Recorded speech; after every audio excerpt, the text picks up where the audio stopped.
Hello friends, orbit path YouTube channel में आप लोग का स्वागत है। आज हम लोग पढ़ने वाले हैं साइंस का एक महत्वपूर्ण टॉपिक। क्या पढ़ने वाले हैं? साइंस का एक महत्वपूर्ण टॉपिक जीव विज्ञान।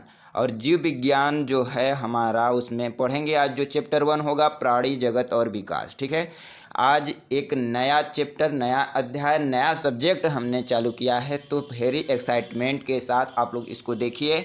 और यह ऐसे क्वेश्चन नहीं हैं कि जो फालतू हों। ये क्वेश्चन ऐसे हैं जो प्रीवियस ईयर पूछे गए हैं, एक बार नहीं 5 बार 10 बार पूछे गए हैं और आगे पूछने की अति संभावना है। और जो आगे पूछे जाएंगे उसको भी इसमें पढ़ेंगे हम लोग। ठीक है दोस्तों, तो वन लाइनर के फॉर्मेट में आप लोग को रटने के लिए, बेस्ट रिवीजन के लिए इससे अच्छा कुछ नहीं हो सकता, क्योंकि जो रिवीजन करते हैं वह थोड़े समय में हमें ज़्यादा लेना होता है। तो रिवीजन के लिए यह आपके लिए सबसे बेस्ट होगा। और इसके पहले जो हमारा चल रहा है, हमारे जो चैनल पे क्या चल रहा है, भारत का भूगोल चल रहा है, विश्व का भूगोल चल रहा है। ठीक है, और उसके पहले हमने भारत का इतिहास पढ़ लिया है, और जो आपका संविधान है, ठीक है, पॉलिटी, उसको भी पढ़ लिया है। और सबका एक मैंने अच्छे से प्ले लिस्ट तैयार किया हूँ और उसको डिस्क्रिप्शन में डाल दिया हूँ। तो डिस्क्रिप्शन में जाकर प्ले लिस्ट देख लेना, जिसको जो जो सब्जेक्ट देखना है। बहुत अच्छे तरीके से मैं सब्जेक्ट को वर्णन किया हूँ। ठीक है दोस्तों, तो अगर इसका पीडीएफ चाहिए, पीडीएफ के लिए बहुत कमेंट आता है, पीडीएफ चाहिए तो किरण वन लाइनर के नाम से मेरे टेलीग्राम चैनल पर क्या होगा, अपलोड है। और वह टेलीग्राम चैनल का अगर लिंक चाहिए तो वो भी मैं डिस्क्रिप्शन में डाल दूंगा। ठीक है दोस्तों, तो आइए देखते हैं, ज़्यादा समय आपका ख़राब न करते हुए आइए क्वेश्चन पर आते हैं। बस मेरे क्वेश्चन को ध्यान से सुनिएगा और उसे याद कर लीजिएगा। क्या कर रहा है? सबसे बड़ा, क्या कर रहा है? सबसे बड़ा, लंबा और उड़ने में असमर्थ जीवित पक्षी कौन है? यानी सबसे बड़ा भी है, सबसे लंबा भी है और उड़ने में असमर्थ भी है। ठीक है, तो वह कौन सा जीवित पक्षी है? उसका नाम भी पक्षी है लेकिन उड़ नहीं सकता, और सबसे बड़ा भी है, लंबा है, उड़ने में असमर्थ है। वह पक्षी कौन है? शुतुरमुर्ग। और यह कितने बार क्वेश्चन पूछा गया है? जो हैज R5 लिखा है ना, इसका मतलब होता है कि यह रिपीट हुआ है 5 बार, यानी कि 5 बार पेपर में आया है। यानी इसको से देखकर हम लगा सकते हैं, अनुमान लगा सकते हैं कि यह क्वेश्चन कितना इंपॉर्टेंट है। यानी 5 बार पेपर में पूछा गया है, वो भी 2023 तक अपडेट में है, और वो भी इसमें बीपीएससी वगैरह में का नहीं लेता है, यानी वनडे एग्जाम का पूरा इसमें दिया है। ठीक है दोस्तों, तो यह क्वेश्चन 5 बार पूछा गया है। ठीक है, बीपीएससी का भी क्वेश्चन इसी में से आते हैं, इसलिए बीपीएससी हो चाहे पीसीएस हो चाहे आईएएस का प्री हो, ये सब क्वेश्चन मिल जाएंगे इसमें से। ठीक है दोस्तों, 1 मिनट हमको चाहिए थोड़ा सा, धन्यवाद 1 मिनट देने के लिए। जो दूसरा क्वेश्चन है कि जंतु विज्ञान का जनक किसे कहा जाता है? यानी जब जीव विज्ञान हम पढ़ेंगे, जंतु विज्ञान पढ़ेंगे, उसमें देखा जाएगा, पहले ही क्वेश्चन आता है जंतु विज्ञान का जनक किसे माना जाता है, तो अरस्तु को। ये भी क्वेश्चन में पूछा गया है 5-4 बार। ठीक है, ऐसा नहीं है कि फालतू जनक पढ़ लेते हैं हम लोग, ये सब भी क्वेश्चन में आते हैं। तो जंतु विज्ञान का जनक किसे माना जाता है? अरस्तु को। ठीक है, अगला जो क्वेश्चन है, एक बड़ा एक नहीं सबसे बड़ा एक कोशिकीय जीव कौन है? अगर पूछे कि सबसे बड़ा एक कोशिकीय जीव कौन है, तो कैलेर्पा टेक्सीफोलिया। कैलेर्पा टेक्सीफोलिया क्या है? सवाल है। यह सबसे बड़ा कोशिकीय जीव है, एक कोशिकीय जीव है। एक कोशिकीय जीव कहे सबसे बड़ा एक कोशिकीय जीव, तो क्या है? कोलेर्पा टेक्सीफोलिया। सवाल है वह क्या है? एक कोशिकीय जीव है दोस्तों। ठीक है, अगर दोस्तों आप लोग को अगर क्वेश्चन न समझ में आए, ठीक है, और अगर लग रहा है कि ये क्वेश्चन अनरिलेटेड है, ठीक है, इसे हमें पढ़ने से कोई फ़ायदा नहीं है, ठीक है दोस्तों, तभी वीडियो देखिएगा। क्योंकि वीडियो जो आपको आते हैं वो पेपर में नहीं आता है, और जो आपको नहीं आता है वही पेपर में आता है। तो जो पेपर में आया है वही हम पढ़ा भी रहे हैं। ठीक है दोस्तों, तो आप लोग को जो क्वेश्चन ना आए उसी को बार बार पढ़ा करिए, क्योंकि जो आ ही रहा है तो उसको पढ़ने से क्या फ़ायदा। ठीक है, तो जो इसमें से अगर आपको क्वेश्चन कठिन लगे तो आप लोग समझ लेना कि हम लोग सही रास्ते पर हैं, सही क्वेश्चन पढ़ रहे हैं। ठीक है दोस्तों, अगला जो क्वेश्चन है कि हमारे शरीर को ऊर्जा प्रदान करता है कौन? हमारे शरीर को ऊर्जा प्रदान करता है, तो कार्बोहाइड्रेट। क्या करता है? हमारे शरीर को ऊर्जा प्रदान करने का कार्य कौन करता है? कार्बोहाइड्रेट क्या करता है? हमारे शरीर को ऊर्जा प्रदान करने का कार्य करता है। वह 3 बार क्वेश्चन पूछा गया है। अगला जो क्वेश्चन है, ईस्ट और मशरूम किस प्रकार के जीव का उदाहरण है? अगर ईस्ट की बात करें और मशरूम की बात करें जो आप लोग खाते हो, किस प्रकार के जीव का उदाहरण है, तो कवक। कवक को क्या कहते हैं इंग्लिश में? फंगी। क्या कहते हैं? फंगी। तो इस ईस्ट और मशरूम किस प्रकार के जीव हैं? ये फंगीसाइड हैं, कवक हैं। समझ रहे हो ना दोस्तों। अगला क्वेश्चन है, वह सबसे छोटा पक्षी कौन है जो पीछे की तरफ भी उड़ सकता है? क्या क्वेश्चन आ रहे हैं, एकदम मस्त मस्त क्वेश्चन है जो कहा जाए, ठीक है। वह सबसे छोटा पक्षी कौन है जो पीछे की तरफ भी उड़ सकता है? कौन है? Humming bird. यह बार बार पूछा जाता है और आपके इंटरव्यू में भी पूछा जाता है। जैसे कोई बीच में रास्ते में चलते हुए पूछ ले कि सबसे छोटा पक्षी कौन है, बड़ा पक्षी कौन है, पीछे की तरफ कौन उड़ सकता है, ये सब बताना होगा आपको। तो वह सबसे छोटा पक्षी भी है और पीछे की तरफ भी उड़ सकता है। कौन है? Humming bird. कौन है दोस्तों? हमिंग बर्ड को याद रखेंगे। अगला जो क्वेश्चन है आपका, द्विलिंगी जीव का उदाहरण कौन है? क्या कह रहा है? द्विलिंगी जीव का उदाहरण कौन है जिसमें पर निषेचन होता है? क्या द्विलिंगी जीव का उदाहरण कौन है जिसमें पर निषेचन होता है? और पर निषेचन को कहते हैं इंग्लिश में क्रॉस फर्टिलाइजेशन, ठीक है। तो द्विलिंगी जीव का उदाहरण है, ठीक है, और जिसमें निषेचन होता है तो हाइड्रा, ठीक है दोस्तों। साइंस एक ऐसा सब्जेक्ट है जो पहले से नहीं पढ़ा है उसको जल्दी समझ में नहीं आता है, इसलिए पेपर में बहुत ज़्यादा क्वेश्चन तो नहीं पूछते हैं, लेकिन 3-4 क्वेश्चन आते हैं जिसको हम लोग वन लाइनर के फॉर्मेट में पढ़कर इसको क्या कर सकते हैं, अपना तैयार कर सकते हैं और पेपर में सही करके भी आ सकते हैं। तो इसलिए हम क्या कर रहे हैं, आप लोग को वन लाइनर के फॉर्मेट में पढ़ा रहे हैं। अगला जो कह रहा है, कवक के अध्ययन को क्या कहा जाता है? अगर पूछे कवक के अध्ययन को क्या कहा जाता है तो माइकोलॉजी। क्या कहा जाता है? माइकोलॉजी। और वहीं शैवाल के अध्ययन को क्या कहा जाता है? फाइकोलॉजी। क्या? फैकोलॉजी। तो शैवाल को क्या कहा जाता है? शैवाल को फेंक दो, कवक को क्या कर दो? माँ के पास ले जाओ। तो कवक के अध्ययन को माइकोलॉजी और शैवाल के अध्ययन को फाइकोलॉजी, ठीक है। अगला जो क्वेश्चन है कि 5 जगत वर्गीकरण किसके द्वारा प्रस्तुत किया गया था? क्या क्वेश्चन है भाई, आप लोग पढ़े होंगे, अगर एक बार भी जीव विज्ञान पढ़े होंगे तो ये सब क्वेश्चन आप लोग पढ़े होंगे कि 5 जगत वर्गीकरण किसके द्वारा प्रतिपादित किया गया था? तो रॉबर्ट, क्या है? Robert H Whittaker. ऐसा नहीं है कि क्वेश्चन में नहीं आया है, 5 बार क्वेश्चन में आया है, टीसीएस ने पूछा है। तो 5 जगत वर्गीकरण किसके द्वारा किया गया था? रॉबर्ट एच व्हिटकर के द्वारा किया गया था, ठीक है दोस्तों। अगला जो क्वेश्चन है, कह रहा है कि शीत निद्रा की शाब्दिक परिभाषा क्या है? अगर बोले कि शीत निद्रा की शाब्दिक परिभाषा क्या है तो ऐसी अवस्था जिसमें कुछ पशु ठंड के मौसम में शारीरिक तौर पर निष्क्रिय हो जाते हैं तो उसे क्या कहते हैं? शीत निद्रा। तो ऐसी अवस्था जिसमें कुछ पशु हैं, जैसे कि बर्फ़ में रहने वाले पशु क्या हो गए कि ठंड के मौसम में शारीरिक तौर पर निष्क्रिय हो जाते हैं, यानी चुपचाप हो जाते हैं, तो उन्हें क्या कहते हैं? शीत निद्रा कहते हैं, ठीक है। अगला जो क्वेश्चन है कि स्पांज क्या है? जो क्वेश्चन इसमें थोड़ा साफ न क्लियर दिख रहा होगा, पीडीएफ से पढ़ा रहे हैं, तो क्या करना, मेरी बातों को ध्यान से सुनना, क्योंकि ध्यान से सुनोगे तो याद भी होंगे और पढ़ भी लोगे। तो स्पांज क्या है? स्पांज एक जीव है। क्या है? स्पांज एक जीव है, ठीक है, याद रखना। अगला क्वेश्चन है कि पक्षियों और कीड़ों के पंख कैसे होते हैं? अगर पक्षियों का तुलना कीड़ों के पंख से कर दी जाए तो कैसा होता है? समरूप होता है, एक समान होता है, ठीक है, लंबाई चौड़ाई में नहीं, दिखने में, ठीक है, छोटा ही है लेकिन समान है। तो पक्षी और कीड़ों के पंख क्या होते हैं? समरूप होते हैं। अगला क्वेश्चन कर रहा है काकरोच, टिड्डी, तितली, बिच्छू और झींगे। फिर से सुनो, काकरोच, टिड्डी, तितली, बिच्छू और झींगे किस संघ के अंतर्गत आते हैं? तो अगर काकरोच की बात की जाए, टिड्डी की बात की जाए, तितली की बात की जाए, बिच्छू की बात की जाए, झींगे की बात की जाए, सब पूछा जाता है किस संघ के अंतर्गत आते हैं? तो आर्थ्रोपोडा। याद रख लेना, आर्थ्रोपोडा। आर्थ्रोपोडा में कौन कौन आते हैं? काकरोच आते हैं, टिड्डी आते हैं, तितली आते हैं, बिच्छू आते हैं और झींगे आते हैं, ठीक है। अगला क्वेश्चन कह रहा है, अगला जो क्वेश्चन कह रहा है, कौन, क्या कह रहा है, कौन सा निशाचर शीत निद्रा करता है? क्वेश्चन गजब पूछा है, कौन सा निशाचर। और निशाचर का मतलब क्या होता है? निशाचर का मतलब होता है, निशा मतलब रात होती है, चर मतलब विचरण करने वाला, यानी रात में विचरण करने वाला शीत निद्रा करता है, वह कौन पक्षी है? चमगादड़ है भाई, चमगादड़, ठीक है। अगला क्वेश्चन है कि जैव मंडल से प्राप्त होने वाले जीवित संसाधनों को क्या कहते हैं? तो जैव मंडल यानी जैव विविधता, जैव जीवों की जो मंडल होते हैं उनमें से प्राप्त होने वाले जीवित संसाधनों को क्या कहा जाता है? तो जैव संसाधन। 2 बार क्वेश्चन में पूछा गया है, इजी क्वेश्चन है, और जो नहीं पढ़ा रहेगा वो क्या करके आ जाएगा? छोड़ कर आ जाएगा। लेकिन जो मेरा क्लास लिया होगा, जो इसे देखा होगा, वो छोड़कर नहीं आएगा, बहुत करेगा। 30 मिनट 25 मिनट का क्लास होता है, आप लोग देख लिया करो, कान में लीड लगा के सुन लिया करो, क्योंकि यह आप लोग के लिए भेरी से भी ऊपर इम्पोर्टेंट होने वाला है। क्योंकि आप अगर थ्योरी पढ़ कर रख देते हो आप भूल जाते हो, और प्रीवियस ईयर क्वेश्चन जो आपके पेपर में आते हैं बहुत इंपॉर्टेंट होते हैं दोस्तों, क्योंकि मैं भी तैयारी करता हूं और मुझे ये पूरा क्लियर है, क्योंकि मैं मॉक लगाता हूं तो इसमें मुझे मालूम है, ठीक है दोस्तों। अगला क्वेश्चन करा है, डार्विन फिंच किस समूह से संबंधित हैं? अगर बोला जाए कि डार्विन फिंच किस समूह से संबंधित हैं तो पक्षी से। किससे? पक्षी से। अगला क्वेश्चन कर रहा है ऐसा कौन सा पशु है जो अत्यधिक मात्रा में नमक का सेवन करने के बाद भी उच्च रक्तचाप से ग्रसित नहीं होता? तो क्वेश्चन फिर से सुनो, क्या कर रहा है, ऐसा कौन सा पशु है? कौन सा पशु है मतलब पशु है, कौन सा पशु है जो अत्यधिक मात्रा में नमक का सेवन कर रहा है, उसके बाद भी उच्च रक्तचाप से ग्रसित नहीं होता? उच्च रक्तचाप का मतलब क्या होता है?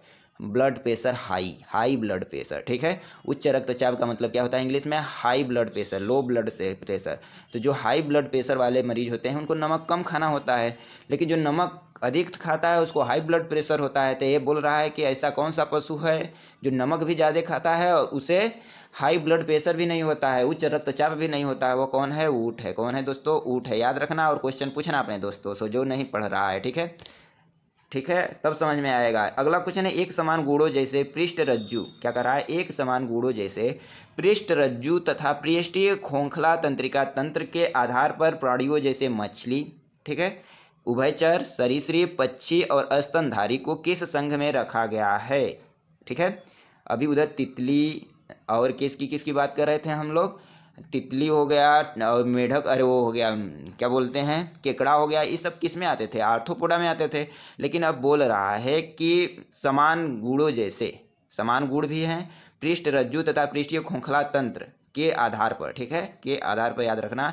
प्राणियों जैसे मछली हो गया, उभयचर, उभयचर मतलब जो जल और थल दोनों में चलते हैं उसको उभयचर कहते हैं। तो मछली, उभयचर, सरीसृप में सांप वगैरह आ जाएंगे। पक्षी और स्तनधारी को किस संघ में रखा गया है? तो संघ कार्डेटा में रखा गया है। क्वेश्चन पूछा जाता है संघ कार्डेटा में किसको रखा जाता है? तो याद रखना मछली, उभयचर, सरीसृप, पक्षी और स्तनधारी को, ठीक है। और कैसे स्तनधारी को? जो पृष्ठीय खोखला तंत्र के आधार पर, ठीक है। अगला क्वेश्चन कर रहा है खुला परिसंचरण तंत्र, क्या कह रहा है?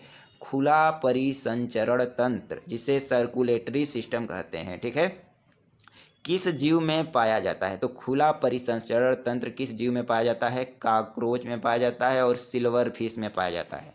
तो खुला परिसंचरण तंत्र की बात करें, सर्कुलेटरी सिस्टम की बात करें तो किस जीव में पाया जाता है? तो कॉकरोच और सिल्वर फिश में पाया जाता है। दोस्तों अगला जो क्वेश्चन होगा आपका वह कर रहा है एडम्सिया, एडम्सिया, क्या कर रहा है? एडम्सिया, जिसे समुद्री एनीमोन कहते हैं, एडम्सिया को।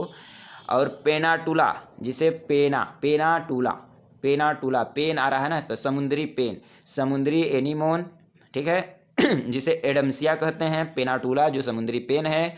ऑरेलिया जिसे मेडुसा कहते हैं, क्या कहते हैं? ऑरेलिया जिसे मेडुसा कहते हैं। और एडम्सिया जिसे फॉलिप कहते हैं, क्या कहते हैं? फॉलिप कहते हैं। किस समुदाय के अंतर्गत आते हैं? तो बात की जाए इन सब की, समुद्री एनीमोन की बात की जाए, समुद्री पेन की बात की जाए, मेडुसा की बात की जाए, पॉलिप की बात की जाए, किस समुदाय के अंतर्गत आते हैं? सिलेंट्रेटा के अंतर्गत आते हैं। ये सब क्वेश्चन पूछे देगा। ये चारों क्वेश्चन ऐसे लिख कर नहीं देगा, एक तो क्वेश्चन बनाया गया है, एक ही चीज़ पूछेगा इसमें। जैसे कह दे पेनाटुला, पेनाटुला किसके अंतर्गत आता है? उसमें ऑप्शन में आ जाए बहुत सारे, तो उसमें एक सिलेंट्रेटा भी दिया रहेगा, तो उसको क्या छाड़ देंगे? सिलेंट्रेटा छाड़ देंगे। तो इसको पढ़े रहेंगे तो छाट कर आओगे, ना पढ़े रहोगे तो ना छाट के पाओगे, कहोगे गलत हो गया। अगला क्वेश्चन है किसकी उपस्थिति के कारण एक चींटी अपने चारों तरफ देख सकती है? जो एक चींटी है हमको लगता है कि वह सामने देख रही है या अगल बगल देख रही है, लेकिन वह चारों तरफ देख सकती है। उसके में ऐसा क्या होता है? वह संयुक्त नेत्र होता है। क्या होता है? संयुक्त नेत्र होता है। हमें तो बहुत इंटरेस्टिंग क्वेश्चन लग रहे हैं, आपको कैसा लग रहा है कमेंट बॉक्स में बताना, ठीक है। अगला जो क्वेश्चन है कि वे जीव जो जीवधारियों के अवशेषों, क्या कह रहा है? वे जीव जो जीवधारियों के अवशेषों, ठीक है, तथा अपशिष्ट पदार्थों को तोड़ने का काम करते हैं। जीवधारियों का अवशेषों मतलब जीव जो हैं मर जाते हैं, उनके अवशेष जो हैं, उनके अपशिष्ट पदार्थों को तोड़ने का काम कौन जीव करता है? कौन जीव करता है? वह होते हैं अपघटक। जो अपघटक जीव हैं वह क्या करते हैं? जीवधारियों के अवशेषों तथा अपशिष्ट पदार्थों को तोड़ने का काम करते हैं। क्या करते हैं? तोड़ने का काम करते हैं, वह कहलाते हैं अपघटक, ठीक है। अगला जो क्वेश्चन कह रहा है कि क्लाइटेलम किसमें पाया जाता है? तो क्लाइटेलम किस में पाया जाता है? केचुआ में। क्वेश्चन पूछा गया है, 2 बार पूछा गया है। तो क्लाइटेलम, क्लाइटेलम, ठीक है, क्लाइटेलम किस में पाया जाता है? केंचुआ में पाया जाता है, ठीक है। हमारा उद्देश्य जो अगला क्वेश्चन है दोस्तों 24 नंबर का क्वेश्चन, यानी कि 23 क्वेश्चन जो इम्पोर्टेंट है उसको हम लोग पढ़ लिए हैं, 24 पढ़ने वाले हैं। क्या है कि जो खाली स्थान है जटिल कार्बनिक पदार्थों के टूटने में क्या क्या फिर से सुनो, जटिल कार्बनिक पदार्थों के टूटने में और मिट्टी को ढीला करने का मतलब क्या है, जुताई करना। ठीक है, जटिल कार्बनिक पदार्थों के टूटने में और मिट्टी की ढीला करने में, जुताई करने में मदद करता है। ठीक है, इसे किसानों का मित्र भी कहा जाता है। तो ये आप लोग जानते हैं, किसानों का मित्र कौन है, केचुआ है। कौन है, केचुआ है, क्योंकि वह मिट्टी को चाल चाल के भुरभुरी बना देता है। ठीक है, और कार्बनिक जो पदार्थ है उसको भी तोड़ देता है। कौन, इसे किसान का मित्र भी कहते हैं, वह है केचुआ। केचुआ भाई, केचुआ। ठीक है, याद रखना। अगला क्वेश्चन है, ड्रोन मधुमक्खी क्या होता है। भाई तो बहुत इंटरेस्टिंग हमें लग रहा है। ड्रोन मधुमक्खी क्या होता है, उत्पादनशील नर। क्या होता है, उत्पादनशील नर को क्या कहते हैं, ड्रोन मधुमक्खी। इसमें ड्रोन कैमरा आ गए हैं तो उससे भी याद रखो, ड्रोन मधुमक्खी क्या होता है, उत्पादनशील नर, जिसे इंग्लिश में कहते हैं फर्टाइल मेल। ठीक है, फर्टाइल मेल। तो फर्टाइल मेल क्या होता है, उत्पादनशील नर क्या होता है, ड्रोन मधुमक्खी होता है। अगला क्वेश्चन कह रहा है कि मगरमच्छों में, मगरमच्छ को जानते होंगे, मगरमच्छों में कितने हृदय कक्ष होते हैं। जैसे हम लोग में 2 होते हैं। ठीक है, एक दायां निलय एक बायां निलय ना, एक दायां निलय एक बायां निलय, 4 होते हैं चैम्बर, दायां निलय बायां निलय दायां लिंद बायां लिंद। ठीक है, 4 होते हैं। तो इन लोग में भी कितने होते हैं, 4 ही होते हैं। कितने होते हैं, 4 ही होते हैं मगरमच्छों में भी। ठीक है, अगला जो क्वेश्चन कर रहा है, कैग्रा क्या कर रहा है, कैप्रा एग्रेगस हिरकस। क्या, कैप्रा एग्रेगस हिरकस को आमतौर पर किस नामों से जाना जाता है, तो बकरी। क्या भाई, क्या बोल दिए तूने। केप्रा क्या है, एगेग्रस क्या है, हिरकस क्या है, सब जीव विज्ञानी शब्द है। ठीक है, तो इस पे ज़्यादा ध्यान मत दो, बस इसे रटने पर ध्यान दो। केप्रा एग्रेगस हिरकस को आमतौर पर क्या कहा जाता है, बकरी कहा जाता है। क्या कहा जाता है, बकरी कहा जाता है। अगला जो क्वेश्चन है, किस जीव में रक्त नहीं होता लेकिन वह सांस लेता है, तो हाइड्रा ऐसा जीव है जिसमें रक्त भी नहीं होता लेकिन वह सांस लेता है, जिंदा रहता है। अगला जो क्वेश्चन कर रहा है, जैविक या वैज्ञानिक नाम सामान्यतः किस भाषा के से लिए गए हैं। जो जैविक है या वैज्ञानिक नाम है सामान्यतः किस भाषा से लिए गए हैं, तो लैटिन भाषा से लिए गए हैं। ठीक है दोस्तों, अगला क्वेश्चन कर रहा है, ग्रेगर जान मेंडल किसको प्रतिपादित किए, किस नियम को प्रतिपादित करने के लिए प्रसिद्ध हैं, तो जो ग्रेगर जान मेंडल हैं वह आनुवांशिकता के नियम को प्रतिपादित करने के लिए क्या हैं, फेमस हैं। ठीक है, तो आनुवांशिकता के नियम पूछा जाता है किसने दिया था, आनुवांशिकता के नियम किसने दिया था, तो ग्रेगर जान मेंडल को बता देंगे कि भैया यही व्यक्ति वह है ग्रेगर जान मेंडल जिसने आनुवांशिकता को जनक दिया, अरे आनुवांशिकता के नियम को बढ़ावा दिया, यानी दिया, उसको प्रतिपादित किया। अगला क्वेश्चन कर रहा है, एक्सोबायोलॉजी किसके अध्ययन से संबंधित है। जो एक्सोबायोलॉजी है वह किसके अध्ययन से संबंधित है, अन्य ग्रहों और अंतरिक्ष में जीवन से संबंधित क्या है, एक्सोबायोलॉजी किसके अध्ययन से संबंधित है, अन्य ग्रहों और अंतरिक्ष में जीवन से संबंधित है। ठीक है दोस्तों, अगला जो क्वेश्चन है क्या कह रहा है कि टेनिया जिसे टेप वार्म कहते हैं, फासिओला जिसे लीवर फ्लूक कहते हैं, किस संघ के उदाहरण है। टेनिया, टेपवार्म, फासिओला किस संघ के उदाहरण है। ये वही क्वेश्चन है जो कहते हैं लड़के के बिना सिलेबस से बाहर आ गया है। ठीक है दोस्तों, तो सिलेबस के अंदर ही रहता है, बस आप पढ़े नहीं होते हो। तो टेनिया हो गया, टेपवार्म, फासिओला हो गया, लिवर फ्लूक किसके संघ के उदाहरण हैं, तो प्लेटी हेलमेंथेस, क्या कहते हैं, प्लेटी हेलमेंथेस जिसे फ्लैट वर्म कहते हैं, उसका उदाहरण क्या है, टेनिया है, फासिओला है। ठीक है, अगला क्वेश्चन कह रहा है, कौन सा स्तनपायी अंडे देता है। स्तनपायी अंडे दे रहा है, स्तनपायी अंडे नहीं देते हैं, तो स्तनपायी है फिर भी अंडे दे रहा है, वह कौन है, प्लेटिपस। क्या है, प्लेटिपस जिसे स्पाइनी एंट इंटर कहते हैं। नमवा तो अजीब है लेकिन मज़ा भी आना चाहिए इसको पढ़ने के लिए। क्या है, प्लेटिपस। प्लेटिपस क्या है भाई, स्तनपायी है जो अंडा देता है। ठीक है, स्तनपायी क्या सामान्यतः देते हैं, बच्चा देते हैं, लेकिन यह स्तनपायी ऐसा है जो अंडा दे रहा है। कौन है, प्लेटिपस जिसे स्पाइटी इंटर कहते हैं। ठीक है दोस्तों, अगला क्वेश्चन कर रहा है, तितली के कायांतरण की तीसरी अवस्था कौन सी है। अगर तितली के कायांतर की तीसरी अवस्था पूछ ले क्वेश्चन तो हम बता देंगे, पीछे थोड़ी है, प्यूपा बताएंगे। क्या बताएंगे, प्यूपा। प्यूपा तू क्या है, तितली के कायांतरण की तीसरी अवस्था है। ठीक है, अगला क्वेश्चन कह रहा है कि कौन वास्तविक मछली नहीं है। भाई मछली तो लग रही है उसको, मछली उसके नाम में लिखा है, उसके जात में लिखा है, उसके खून में लिखा है, लेकिन वो मछली नहीं है। वो कौन है, सिल्वर फिश जिसे स्टार फिश कहते हैं। या क्या नहीं है भैया, मछली नहीं है, फिश तो लगा है, हम मानेंगे, मान लो पेपर में गलती हो जाएगा। तो यह सिल्वर फिश जो है, जिसे स्टार फिश कहा जाता है, यह वास्तविक मछली नहीं है, एक नकली मछली है। ठीक है, अगला क्वेश्चन है, किस जानवर का जीवन काल सबसे लंबा होता है? किस जानवर का जीवन काल सबसे लंबा होता है? तो कछुआ। कछुआ जानवर हो गया कब से भाई? ये तो तालाब में रहता है, कछुआ जानवर है। हाँ जानवर है, कछुआ क्या है? जानवर है। इसका जीवन काल सबसे लंबा होता है क्योंकि यह जल और स्थल दोनों पे चलता है। यह एक प्रकार का उभयचर भी जंतु है। ठीक है, तो किस जानवर का जीवन काल सबसे लंबा होता है? कछुआ का जीवन काल सबसे लंबा होता है। अगला जो क्वेश्चन है वह कह रहा है, कौन एक शीत रक्त वाला जानवर है लेकिन उभयचर नहीं है? शीत रक्त वाला जानवर है, ठीक है, लेकिन उभयचर नहीं है। कछुआ। कछुआ उभयचर नहीं है, होना चाहिए यार, लेकिन उभयचर नहीं है। कछुआ उभयचर नहीं है, दोनों में तो रहता है कछुआ। ठीक, कछुए को आप लोग बताइएगा दोस्तों, थोड़ा सा हम कंफ्यूज में हो गए। तो कछुआ क्या है आप लोग बताइएगा, उभयचर है कि नहीं है? अगर है तो क्यों है, नहीं है तो क्यों नहीं है? ठीक है, इसको आपको गूगल से कहीं से रिसर्च करके बताना है। अगला जो क्वेश्चन है, क्योंकि थोड़ा बहुत आप भी तो काम कर लो यार। अगला क्वेश्चन है, उभयचर शब्द का क्या अर्थ है? उभयचर शब्द का अर्थ है कि जो पक्षी या जल में दोनों, जो पक्षी या जानवर हो दोनों में रहने योग्य है, या जल में भी रह सकता है, थल में भी रह सकता है, और क्या है? उभयचर है। इसलिए बोले कछुआ को उभयचर। लेकिन अगला क्वेश्चन दे दिया कि नहीं है, तो क्यों नहीं है इसको आपको खोजना है। अगला जो क्वेश्चन है, सबसे बड़ा स्तनपायी कौन है? जो सबसे बड़ा स्तनपायी है वे हेल है। क्या है? वेल। ये क्वेश्चन पूछा जाता है, वेल क्या है? सबसे बड़ा स्तनपायी है, और सबसे बड़ा स्तनपायी कौन है? वेल है। अगला क्वेश्चन कह रहा है, केकड़े के कितने पैर होते हैं? केकड़ा, क्या क्वेश्चन पूछ रहा है? केकड़ा के कितना पैर होता है भैया? 8। केकड़े के 8 पैर होते हैं। कितने? 8। अगला क्वेश्चन कर रहा है, तोते का अनुमानित जीवन काल कितना है? ये सब क्वेश्चन सुने हो? क्वेश्चन सुनो, मजा है, इंटरेस्टिंग है, पूछा करो। ठीक है, तोते का अनुमानित जीवन काल कितना है? 20 साल। कितना है? 20 साल। ठीक है दोस्तों, ये सब ऐसे क्वेश्चन हैं जो पेपर में अभी तक तो पूछे नहीं गए हैं, लेकिन 2-3 क्वेश्चन जो बता रहे हैं, लेकिन आने की अत्यंत संभावना है। ठीक है, अगला जो क्वेश्चन है, कीट एक ऐसा जीव है जिसमें कितने जोड़ी पैर होता है? तो 3 जोड़ी पैर होता है। कीट एक ऐसा जीव है जिसमें 3 जोड़े पैर होता है। अगर पूछ ले एक ऐसा जीव बताओ जिसमें 3 जोड़ी पैर होता है, उसमें कीट शब्द आ जाए तो कीट को छाट देंगे। तोते का अनुमानित जीवन काल 20 साल है, अनुमानित है, लगभग है। ठीक है, अगला जो क्वेश्चन है, जलीय जीवों के अस्तित्व के लिए आवश्यक अधिकतम घुलनशील ऑक्सीजन स्तर, जिसे मिलीग्राम या लीटर में कितनी होती है? ठीक है, जलीय जीवों के अस्तित्व के लिए आवश्यक अधिकतम घुलनशील ऑक्सीजन स्तर कितनी होती है? 4 से 6। कितना?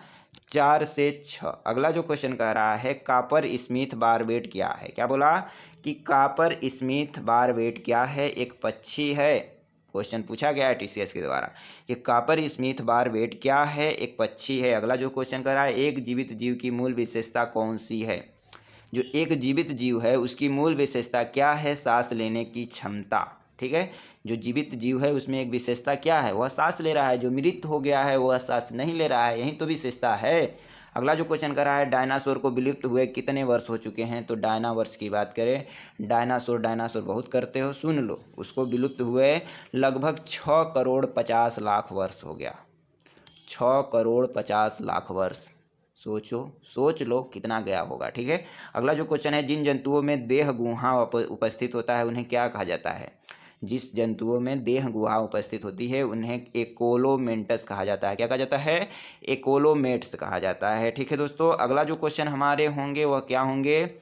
क्वेश्चन बोल रहा हूँ कि स्थिर जल निकायों में चमकदार मटमैले हरे धब्बे की उत्पत्ति किसके कारण होती है? स्थिर जल निकायों में, जो स्थिर जल है उसके निकायों में चमकदार मटमैले हरे धब्बे, जैसे किसी तालाब का पानी हो गया, किसी नदी का पानी हो गया, एकदम स्थिर है। ठीक है, उसमें कोई बहाव नहीं है, उसका पानी कहीं दूसरे तालाब से लिंक नहीं है, नहर से लिंक नहीं है, उसका पानी निकलता नहीं है, वह अस्थाई हो गया है पानी। तो उसके ऊपर देखेंगे हरे हरे धब्बे का क्या होता है? हरे हरे क्या बन जाते हैं?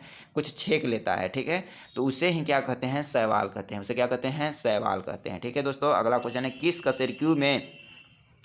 किस कशेरुकी में ऑक्सीजन युक्त और ऑक्सीजन रहित रक्त मिश्रण होता है? किस कशेरुकी में ऑक्सीजन युक्त और ऑक्सीजन रहित रक्त मिश्रित होता है? उभयचर में। किसमें? उभयचर में। ठीक है दोस्तों, अगला क्वेश्चन कर रहा है, कौन जीव विज्ञान की शाखा है?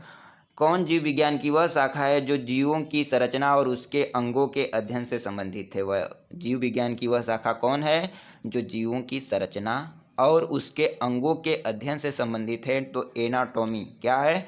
एनाटॉमी। क्वेश्चन पूछा गया है टीसीएस में, ठीक है, टीसीएस के द्वारा। तो क्या है?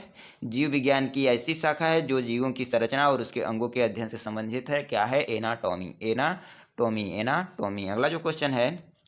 अगला क्वेश्चन है कि नेरिस फेरेटिमा, नेरिस और फेरेटिमा जिसे केचुआ कहते हैं, और हिरुडेनेरिया, क्या? हिरुडेनेरिया, रक्त चूसने वाली जोक। नाम सुने हो, जो जोकवा होती हैं गौवा में, तलबवा में पकड़ लेती हैं, उससे क्या कहते हैं वैज्ञानिक भाषा में? हिरुडिनिसिया। हिरुडिनिसिया। नहीं समझ में आ रहा है? केचुआ क्या कहते हैं? Pheretima, Pheretima. और ये भी पूछता है कि केचुआ का वैज्ञानिक नाम बताई दो, तो क्या कहेंगे? फेरेटिमा। और हिरुडिनेरिया को रक्त चूसने वाली जोक कहेंगे। किस संघ में आते हैं? किस संघ में आते हैं भाई? अरे भाई, किस संघ में आते हैं सब केचुआ जो रक्त चूसने वाली जोक है? किस संघ में आते हैं? Annelida, Annelida. अगला जो क्वेश्चन है, मायर मैकोलॉजी। मायर मैकोलॉजी का अध्ययन कहलाता है, जो मायर मैकोलॉजी है उसका अध्ययन क्या कहलाता है? चींटियों का जो अध्ययन है वह उसे क्या कहते हैं? मायर मैकोलॉजी। चींटियों का अध्ययन क्या है? मायर मैकोलॉजी। अगला जो क्वेश्चन है कि मेलस प्यूमिला किस वनस्पति का नाम है? तो सेब का। क्या? किस वनस्पति का नाम है? मेलस प्यूपिला। तो मेलस प्यूमिला, प्यूमिला, पीने को मिला, क्या? सेब मिला, मिलना। मेलस प्यूमिला, क्या मिला? सेब मिला। का वानस्पतिक नाम क्या है? मतलब मेलस फ्यूमिला सेब का वानस्पतिक नाम है, ठीक है। वानस्पतिक नाम किसका है? मेलस फ्यूमिला। प्यूमिला सेब का वानस्पतिक नाम है मेलस प्यूमिला, ठीक है दोस्तों। तो आज के लिए हम चाहते हैं कि इतना ही रहने दें, क्योंकि बहुत बड़े टॉपिक करने का मेरा कोई उद्देश्य नहीं है। हमें आपको पढ़ाने का उद्देश्य है और आपको सिखाने का उद्देश्य है, क्योंकि आप पढ़ने से ज़्यादा अच्छा होता है सीख लेना, ठीक है। अगर वो आपके माइंड में याद है तो वो आपका है, नहीं याद है तो आपका नहीं है, चाहे भले पढ़ लो उसको। तो इतना हम 50-53 क्वेश्चन आज करवाए हैं। इसी चीज़ का अभी 2 टॉपिक हमें लग रहा है और आएगा। तो 2 टॉपिक अभी इसी चैप्टर का आएगा और वेरी इंपॉर्टेंट क्वेश्चन आएगा, जिसको हम लोग रटेंगे 50-50 2 ठो और करेंगे टॉपिक, ठीक है दोस्तों। तो इसको तो देख लीजिएगा 2-3 बार और उसको भी देखना मत भूलिएगा। और इसका जो आपको PDF चाहिए उसको मैं बता दिया हूँ, टेलीग्राम पर लिंक होगा, टेलीग्राम का डिस्क्रिप्शन में लिंक होगा, वहाँ जाकर देख लेना। वहाँ किसके नाम से होगा दोस्तों? वहाँ होगा आपका ब्लैक बुक के नाम से, ब्लैक बुक के नाम से। शायद शुरू में जो देखा होगा उसका गड़बड़ हो गया, जो शुरू में सुना होगा उसको हम शायद किरण नाम बता दिए हैं, लेकिन यह है ब्लैक बुक का। किसका है दोस्तों? ब्लैक बुक का। तो सबसे लास्ट में एक PDF डाले होंगे हमारे चैनल में, जाएंगे ब्लैक बुक के नाम से, उसमें ये मिल जाएगा। तो दोस्तों आज के लिए बस इतना ही। आप लोग से क्या मांगता हूँ? विदा मांगता हूँ, छुट्टी दे दो भैया, हम लोग को, हमको जाने हैं। और अगर वीडियो आपको लाइक अच्छा लगे तो लाइक सब्सक्राइब कर दिया करो यार दोस्तों।